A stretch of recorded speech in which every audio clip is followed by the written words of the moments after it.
Welcome back to the SMT Media Network. In this video, I'd like to discuss a piece of the Club Shay Shay podcast between the host, Shannon Sharp, having on Ty Lue, former coach of the Cleveland Cavaliers, current coach of the LA Clippers, championship coach, right, winning a championship with LeBron, Kyrie, K-Love, and those guys over in Cleveland back in 2016. So, part of the discussion that they had on the show, I think it was, they were just talking about the championship run in 2016 and the Cavs and the magic that they had during that time. And they brought up Paul George potentially almost being traded to the Cavs. And they gave the time frame and kind of all that. So the year it would have been, because if you remember, it had to have been just one of a few years, right? So 15-16, 16-17, 17. No, it would have been 15-16 or 16-17. It would have been one of those 2 years. So the reason why it had to have been one of those 2 years is because Ty Lue mentioned it was while PG was in Indiana. Those were his final 2 years in Indiana before being traded in 17-18 to the Oklahoma City Thunder. And these years that we're mentioning here were some of Paul George's most impressive years, his most productive years, right? So we're talking about a guy who was averaging almost 24 points a game. He was doing it on like 46% shooting, almost 40% from three, and he was averaging, I think, like almost 7 rebounds and a few assists a game. He was also a very good defensive player. I mean, at that point in time, Paul George had become a complete player with the NBA prototypical size and speed and skill. And they were competing against LeBron and Dwayne Wade and Chris Bosh in Miami in the Eastern Conference Finals and semifinals in those years and stuff like that, prior. So if they're going to trade for Paul George in those couple of years within that window, like, what would they have done? They literally traded away Andrew Wiggins, was the first overall pick, to bring in Kevin Love. I just want you guys to let that settle in. Like really think about that. They were going to trade for Paul George.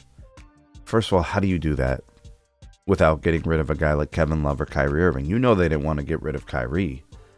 Kyrie was LeBron's offensive rock. Like when LeBron was tired or LeBron was becoming exhausted or, you needed somebody to hit a big shot, it was proven it was Kyrie. It wasn't even LeBron, right? So it wouldn't have made any sense to have traded Kyrie for Paul George. I mean, ideally you want all three of them. One ball to go around, so that's worth questioning. And for sure, Paul George's statistically his numbers would have just fell. Whatever he had developed as his identity as an offensive player would have completely changed with, Kyrie and LeBron as his teammates. From a technical aspect of the game, I don't even know if it would work. But if somehow, some way they were going to make a trade for Paul George, it's like, how are you going to, and then if Kevin Love is there, what?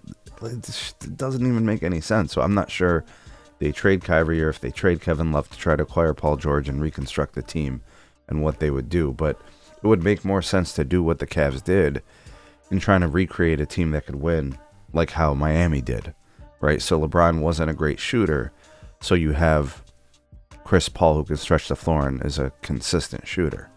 You bring in Ray Allen, you bring in Mike Miller, you bring in the guys to do the things that LeBron doesn't really excel at or doesn't do great, which is shooting.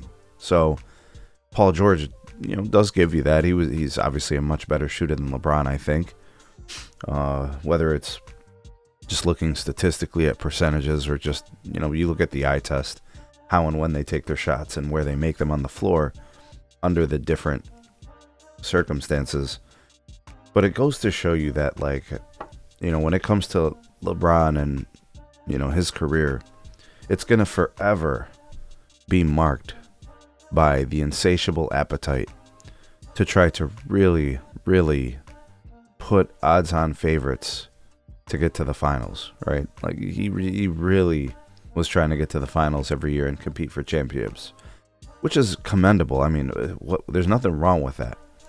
But Paul George was his contemporary competitor in the same conference in a fierce competition between the Pacers and the Heat. I mean, the Pacers gave the Heat a run. You know, the series went like 6 games, if I remember correctly. And LeBron just wants to take Paul George like he took Kevin Love from Minnesota, who was the best player on that team. Like he joined Kyrie, who was the best player on his team. Like in Miami when it was Dwayne Wade, best player on the Heat, or Chris Bosh, best player on the Raptors. What I'm saying is, I don't think we can overlook the fact that LeBron shamelessly was looking to take all these great players from all over the same conference oftentimes, you know, so disable and weaken the other teams, take their best players, you know, like, and then just stack up your team.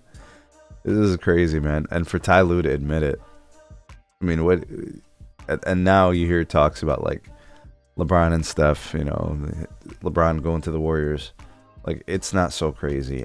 Look, if you're a fan of competition and players really butting heads in regular season matchups and playoffs and finals and all those kind of things, and you appreciate those kind of competitive confrontations, the LeBron era is full of stuff like this.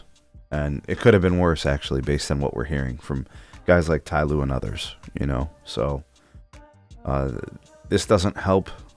If people got smoke for LeBron for not being competitive and stacking the deck, like, this just makes it look worse. I thought this was interesting. Let me know what you guys think about this. Drop me your thoughts and opinions. Welcome. They're go ahead and drop them. Let me hear what you guys have to say and your thoughts on this, your perspective. Like, share, subscribe. Check out some more videos. We'll see you guys soon on the next one.